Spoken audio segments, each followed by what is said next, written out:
നമസ്കാരം. Breaking news. IB ഉദ്യോഗസ്ഥയുടെ മരണത്തിൽ പ്രതി സുകാന്ത് സുരേഷ് കീഴടങ്ങിയിരിക്കുന്നു. സുകാന്ത് സുരേഷിന് ഇന്ന് രാവിലെ ഹൈക്കോടതി ജാമ്യം നിഷേധിച്ചിരുന്നു. ഈ സാഹചര്യത്തിലാണ് കൊച്ചി സെൻട്രൽ സ്റ്റേഷനിൽ സുകാന്ത് സുരേഷ് ഹാജരായിരിക്കുന്നത്. ഐബി ഉദ്യോഗസ്ഥ ജീവനൊടുക്കിയ സംഭവത്തിൽ യുവതിയുടെ സുഹൃത്തായിരുന്ന സുകാന്ത് സുരേഷ് ഹൈക്കോടതിയിൽ മുൻകൂർ ജാമ്യാപേക്ഷ നൽകിയിരുന്നു.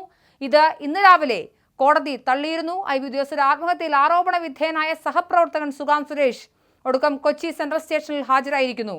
പ്രതി മുൻകൂർ ജാമ്യത്തിനായി കോടതിയെ സമീപിച്ചിരുന്നു. ആത്മഹത്യ, പ്രേരണക്കുറ്റം, പീഡനം ഉൾപ്പെടെയുള്ള കുറ്റങ്ങൾ പ്രതിക്ക് മേൽ ചാർത്തിയിരുന്നു. ഒളിവിലായിരുന്നു സുകാന്ത് സുരേഷ് കഴിഞ്ഞ 60 ദിവസങ്ങളായി.